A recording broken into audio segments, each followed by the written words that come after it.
Hello all. S, ஒரு notification சம்மந்தமான video தான் நம்ம இன்னைக்கு பார்க்க போகிறோம். இது வந்து 23ஆம் தேதி மார்ச் வந்து உங்களுக்கு இந்த நோட்டிஃபிகேஷன் ஓப்பன் ஆயிருந்தது. ஸோ அதுக்கப்புறம் நம்மளுடைய வரண்டா ரேஸை சேர்ந்த நிறைய ஸ்டூடெண்ட்ஸே இதை பற்றின கேள்விகள் கேட்க ஆரம்பித்தாங்க. அது என்ன நோட்டிஃபிகேஷன் அப்படின்னு பார்த்தீங்கன்னா, பாண்டிச்சேரியை சேர்ந்த சிஜிஎல் மற்றும் சிஹெச்எஸ்எல்கான நோட்டிஃபிகேஷன். சரியா? இதை நான் பாண்டிச்சேரின்னு ஹைலைட் பண்ணி சொல்கிறப்ப இது நம்ம எப்பயும் எழுதக்கூடியது கிடையாது. பாண்டிச்சேரி இது ஒரு தனி யூனியன் டெரிட்டரியில். இப்போ வந்து ஃபார் எக்ஸாம்பிளுக்கு நமக்கு டிஎன்பிஎஸ்சின்னு ஒரு போர்டு இருக்குது. ஆனால் அவங்களுக்கு அந்த மாதிரி எந்த ஒரு போர்டும் கிடையாது. அவங்களுக்குன்னு தனியாக எக்ஸாமை கண்டக்ட் பண்ணுறது சென்ட்ரல் கவர்மெண்ட்டாக தான் இருக்கும். அதுக்குன்னு தனியான ரெக்ரூட்மெண்ட் வந்து ரிலீஸ் பண்ணுவாங்க. கரெக்டாக? ஸோ அப்போ அந்த வகையில் அவங்களுடைய சிஜிஎல் சிஹெச்எஸ்எல் நோட்டிஃபிகேஷன் ரிலீஸ் ஆயிருக்கு. ஏன் சார் அவங்களோடதுன்னு சொல்கிறப்ப மறுபடியும் சொல்கிறேன், ஸ்டார்டிங்லேயே சொல்லிடுறேன், பாண்டிச்சேரியை சேர்ந்தவங்க மட்டும்தான் இந்த எக்ஸாம் எழுத முடியும். நேட்டிவிட்டி சர்டிஃபிகேட் பாண்டிச்சேரியோடது வச்சுருந்தீங்கன்னா தான் இந்த எக்ஸாம் உங்களால் எழுத முடியும். ஸோ இது ரொம்ப இம்பார்ட்டண்ட்டான பாயிண்ட்டு. அப்படி யாராவது இருக்கும் பட்சத்தில் இந்த வீடியோ நீங்கள் பார்க்கலாம், இல்லை அப்படின்னா ஸ்கிப் பண்ணிக்கலாம். சரியா? ஸோ அப்போ என்ன நோட்டிஃபிகேஷன் பார்ப்போம். கம்பைன்டு கிராஜுவேட் லெவல் எக்ஸாமினேஷன் உங்களுக்கு வந்து 13/3/2026ன்னு சொல்லியிருந்தாங்க. பட் அப்ளிகேஷன் ஓப்பனிங் டேட் வந்து 23/3/2026. சரிங்களா? எது வரைக்கும் பண்ணலாம்? ஏப்ரல் 14ஆம் தேதி வரைக்கும் பண்ணலாம். அப்ளிகேஷன் வந்து ஆன்லைனில் தான் பண்ணணும். ஸோ கவனிச்சுக்கோங்க. என்னென்ன வேகன்சிஸ் வந்துருக்கு அப்படின்னு சொல்லி பார்க்கலாம். பிடபிள்யூடி டிபார்ட்மெண்ட்டில் ஜேஇ, அதே மாதிரி லோக்கல் அட்மினிஸ்ட்ரேஷன் டிபார்ட்மெண்ட்டில் ஜேஇ, போர்ட் டிபார்ட்மெண்ட்டில் ஜேஇ. அதுக்கப்புறம் ஜேஇனா சார் எல்லாமே டெக்னிக்கலாக இருக்குன்னு இருக்கக்கூடிய எல்லா ஆஃபீஸருமே போர்ட் டிபார்ட்மெண்ட்டில் செக்ஷன் ஆஃபீஸர், டெக்னிக்கல் அசிஸ்டன்ட் அப்படின்னு கிட்டத்தட்ட உங்களுக்கு கிட்டத்தட்ட ஒரு 20க்கும் மேற்பட்ட போஸ்டிங்கள் கொடுத்துருக்காங்க. டோட்டல் வேகன்சி எவ்வளோ அப்படின்னு பார்த்தீங்கன்னா 351. இதில் லெவல் 4, லெவல் 5, அதுக்கப்புறம் லெவல் 6. ஓகேவா? எஸ், லெவல் 6 வரைக்கும் தான் இருக்கும்னு நினைக்கிறேன். எஸ், சிஜிஎல் அப்படின்ற பட்சத்தில் லெவல் 6 வரைக்கும் இருக்கக்கூடிய போஸ்டிங்ஸ் கொடுத்துருக்காங்க. ஓகேவா? என்னென்ன கேட்டகரிக்கு என்னென்ன வேகன்சின்ற தெளிவாக ஹைலைட் பண்ணியிருக்காங்க. ஸோ அவங்களோட அஃபிஷியல் வெப்சைட்டில் இருக்கக்கூடியது தான். அஃபிஷியல் வெப்சைட் அப்படின்றப்ப பாண்டிச்சேரியோட அஃபிஷியல் வெப்சைட்டுக்கு போனீங்க அப்படின்னா உங்களால் நியூஸ் அண்ட் நோட்டிஃபிகேஷன்ற காலமில் உங்களால் இதை பார்த்துக்க முடியும். சரியா? பார்த்துக்கோங்க வெப்சைட்டு. ஓகே, இது என்ன சார் பண்ணலாம் அப்படிங்கிறப்ப ஃபர்ஸ்ட் என்னென்ன மாதிரியான கல்வி தகுதி இருக்கு அப்படின்னு பார்ப்போம். ஒவ்வொரு போஸ்டிங்க்குமே ஒவ்வொரு கல்வி தகுதி. ஓகேவா? அதான் ரொம்ப இம்பார்ட்டன்ட்டு. இப்போ பப்ளிக் ஒர்க் டிபார்ட்மெண்ட்ல என்னவா இருந்திருக்கணும், 30 வருஷம் வந்து ஏஜ் லிமிட்டு, சிவில் முடிச்சிருக்கணும், டிப்ளமோ இன் சிவில் இன்ஜினியரிங் முடிச்சிருக்கணும்னு சொல்லி சொல்றாங்க, அல்லது bachelors degree B in civil engineering முடிச்சிருக்கணும்னு சொல்லி சொல்றாங்க. சரியா? ஸோ அதே மாதிரி சிவில் இன்ஜினியரிங் முடிச்சிருந்தா போதும், ஒரு 3 வருஷம் எக்ஸ்பீரியன்ஸ் வேணும் அப்படின்னு சொல்லி சொல்றாங்க ரிலவன்ட் ஃபீல்டில். இது வந்து பார்த்தீங்கன்னா local administration department, junior engineering. இந்த மாதிரி ஒவ்வொரு போஸ்டிங்க்குமே வந்து தெளிவான தெளிவான ஒவ்வொன்றுக்கும் இண்டிவிஜுவலான எஜுகேஷனல் குவாலிஃபிகேஷன் கொடுத்துட்டாங்க.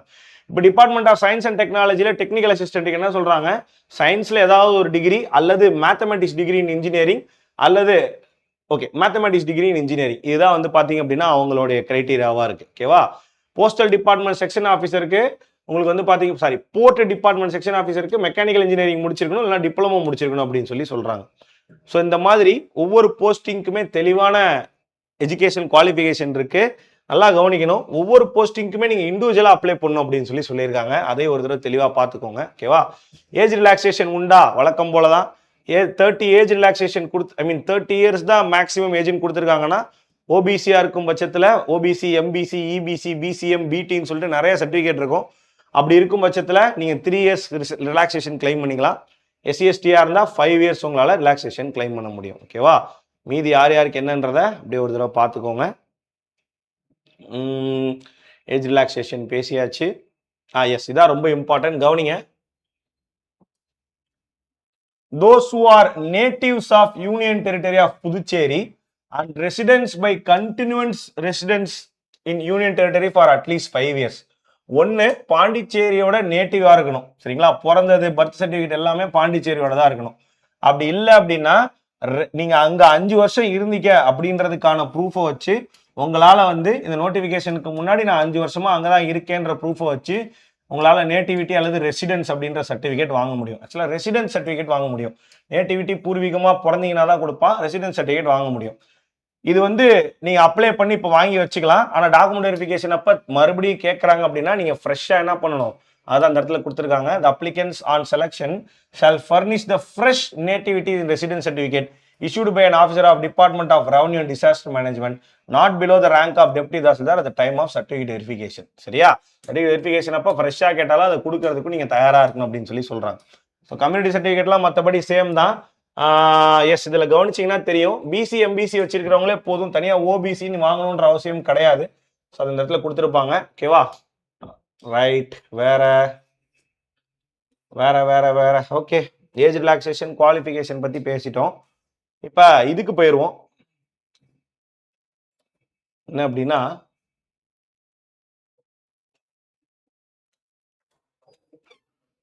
எக்ஸாமுடைய பேட்டர்னுக்கு போயிடுவோம். சரியா? எக்ஸாக்ட்லி சிஜிஎல் பேட்டர்ன் மாதிரி தான் இருக்கும். அதான் ஒன்றும் பிரச்சனை இல்லை. எழுதுறவங்க என்ன பண்ணலாம், அப்புறமா எழுதலாம். ஆன்லைன் அப்ளிகேஷன் தான்ப்பா போடணும், அது தெளிவாக ஒரு தடவை பார்த்துக்கோங்க. சரியா? நெக்ஸ்டே வந்துருச்சு, ஒரே நிமிஷம். எஸ், வந்தாச்சு. பார்ப்போம். பேப்பர் 1 பாருங்க. இது வந்து எல்லா போஸ்டிங்க்குமே காமனானது. ஓகேவா? இது குவாலிஃபைங் பேப்பர் மாதிரி. Aptitude, general studies and current affairs, ethics and morality, English language, grammar and comprehension and computer knowledge. சரிங்களா? ஓகே ஓகே, ரீசனிங் ஆப்டிடியூட் சேர்த்து மொத்தமாக கொடுத்துட்டான். ஏதோ பயங்கரமாக கொடுத்துருக்கான். யாராவது இந்த எக்ஸாம் எழுத போறீங்க, இதுக்கு இன்ட்ரெஸ்டா இருந்தீங்கன்னா சொல்லுங்க. இதுக்கான ப்ரீவியஸ் இயர் கொஸ்டின்ஸை நான் வேணா ஒரு நாள் டிஸ்கஸ் பண்ண பார்க்குறேன். சரியா? 100 கொஸ்டின், மேக்ஸிமம் 100 மார்க்ஸ் தான். 2 மணி நேரம். ஆனால் டைம் ரொம்ப அதிகமாகவே இருக்க போகுது. ஸோ அது ஒரு பெரிய பிரச்சனையா இருக்கும்னு தோணல. எக்ஸாக்டா எதுக்கு எவ்வளோன்னு சொல்லலை. அதே மாதிரி பேப்பர் 2 பொறுத்த வரைக்கும் ஒவ்வொருத்தருக்கும் ஒவ்வொரு மாதிரியான பேப்பர் 2 இருக்க போகுது. பேப்பர் 2A வந்து பார்த்தீங்க அப்படின்னா எந்தெந்த போஸ்ட்டுக்கு அப்பர் டிவிஷன் கிளர்க்கு இருக்க போகுது. இதில் வந்து physics, chemistry, biology, human physiology, mathematics and statistics, commerce, economics, geography and social science, political, civics, environment science, இதெல்லாம் வச்சு, அதாவது ஜிஎஸ்எஃப் மட்டும் வச்சு ஒரு 100 கேள்வி கேட்க போறான் போல இருக்கு. ஆமா தானே? ஸ்டாட்டிஸ்டிக்ஸ், மேத்தமெட்டிக்ஸுக்கு மட்டும் ஒரு வார்த்தை எக்ஸ்ட்ரா கொடுத்துருக்கான். ஸோ அதை வச்சு ஒரு 100 கொஸ்டின் 100 மார்க்குக்கு 2 மணி நேரம் நடக்க போகுது. இது அப்பர் டிவிஷன் கிளர்க்குக்கு. இதுவே பப்ளிக் ஒர்க் டிபார்ட்மெண்ட் இன்ஜினியர்னா அவங்கவுங்க சிலபஸ் வந்துடும். ஓகேங்களா? ஸோ மீதி இருக்கக்கூடிய டிபார்ட்மெண்ட்ஸ்லாம் அவங்கவுங்க சிலபஸ், ஜேஇ சிலபஸ் மாதிரி வந்துடும். அது வந்து பேப்பர் 2வா இருக்கும் போது. ஸோ பேப்பர் 1, பேப்பர் 2 அப்படின்னு 2 பேப்பர் இருக்கு. ஸோ கொஞ்சம் தெளிவாக அதை பார்த்துக்கோங்க. நிறைய பேர் இந்த நோட்டிஃபிகேஷனே தெரிஞ்சிருக்காது, வந்திருக்குன்னே தெரியாது நிறைய பேருக்கு. காமனான எக்ஸாம்ஸ் எழுதுறவங்க இதை கவனிக்க மாட்டாங்க. ஸோ அதனால புதுச்சேரியோட கேண்டிடேட்டாக இருந்தீங்கன்னா உங்களுக்கு இந்த டேட்டா, இப்போ நான் சொல்லக்கூடிய விஷயம் ரொம்பவே யூஸ்ஃபுல்லாக இருக்கும். ஓகேவா? எனக்கு இந்த எக்ஸாம் பற்றி ரொம்ப புதுசு, அதனால் எனக்கு தெரிஞ்ச அளவுக்கு தான் நான் சொல்லிட்டு இருக்கேன். யாருக்காவது அதிக டீட்டெயில்ஸ் தெரிஞ்சதுன்னா நீங்கள் என்ன பண்ணலாம், கமெண்ட் செக்ஷனில் கூட ஷேர் பண்ணலாம். சரியா? ஸோ அந்த வகையில் உங்களுக்கு சிஜிஎல் மட்டும் இல்லாமல் சிஹெச்எஸ்எலோட நோட்டிஃபிகேஷனும் உங்களுக்கு வந்திருக்கு. சிஹெச்எஸ்எலோட வந்திருக்கு. இதுலேயுமே பார்த்தீங்க அப்படின்னா எல்லாமே சேம் டீட்டெயில் தான். இதில் தனியாக ஒரு 37 போஸ்டிங் வந்து பார்த்தீங்க அப்படின்னா கொடுத்துருக்காங்க. சரியா? ஸோ எஸ், அப்ளிகேஷன் எல்லாமே ஆன்லைன் தான். தனித்தனி போஸ்ட்டுக்கு நீங்கள் தனித்தனியாக அப்ளை பண்ணணும். அதையும் சொல்லியிருக்கிறாங்க இந்த இடத்துல. எந்தெந்த போஸ்டிங் அப்ளை பண்ணுறீங்கன்றதுக்கு ஏற்ற மாதிரி தனித்தனியாக பண்ணணும். பட் காமனாக எல்லாம் ஒரே எக்ஸாமாக வச்சுட்டு டயர் 1, டயர் 2 அப்படின்னு சொல்லிட்டு 2 பார்ட்டாக பிரித்து டயர் 1 எல்லாருக்கும் காமனாக வச்சுட்டு டயர் 2வை உங்களுடைய சப்ஜெக்ட்டுக்கு ஏற்ற மாதிரி பிரித்து வைக்கிறாங்க. சரியா? ஸோ யாராவது பாண்டிச்சேரி கேண்டிடேட்ஸ் இருக்கீங்க அப்படின்னா இதை நல்லா கோத்ரூ பண்ணி பாருங்கள். இது சம்மந்தமாக ஏதாவது டவுட் இருந்துச்சு அப்படின்னா நம்மளோட டெலகிராம் குரூப் வந்து பார்த்தீங்க அப்படின்னா இந்த வீடியோவுக்கு கீழே லிங்க் இருக்கும். அந்த லிங்க்ல வந்து நீங்கள் போய் என்ன பண்ணிக்கலாம், அந்த குரூப்பில் ஜாயின் பண்ணி இது சம்மந்தமாக ஏதாவது தகவல் தெரிஞ்சிக்க அங்கே நம்ம குரூப்பில் கேளுங்க. யாராவது பற்றி தெரிஞ்சால் சொல்லுவாங்க. அப்படி இல்லைன்னா நம்ம ஸ்டாஃப்ஸே இல்லை நானே கூட அதுக்கு ரிப்ளை பண்ணுறேன். சரியா? ஸோ எஸ், ஜஸ்ட் சும்மா எனக்கு தெரிஞ்ச டீட்டெயில்ஸ் தான் நான் சொல்லியிருக்கேன். பாண்டிச்சேரியில் இருக்கிறவங்க தான் இந்த எக்ஸாம் எழுத முடியும். நேட்டிவிட்டி வாங்க முடிஞ்சதுன்னா இன்றைக்கே போய் வாங்கிடுங்க. வாங்கிட்டு இந்த எக்ஸாம் அப்ளை பண்ணுங்கள். ரொம்ப குவாலிஃபைடு காம்படிஷன் தான் இருக்கும். பாண்டிச்சேரிக்குள்ளே இருக்கிறவங்க தான் இந்த எக்ஸாமே எழுத முடியும். 390 வேகன்சினா யோசிச்சு பாருங்களேன். இப்போ பாண்டிச்சேரியில் இருக்கிற 390 பேருக்கு தான் அந்த போஸ்டிங்கே கொடுக்க போகிறான். ஸோ அதை ஞாபகம் வச்சுக்கிட்டு இந்த எக்ஸாமுக்கு ப்ரிப்பேர் பண்ணுங்கள். நெக்ஸ்ட் வீடியோவில் பார்க்கலாம். Thank you guys.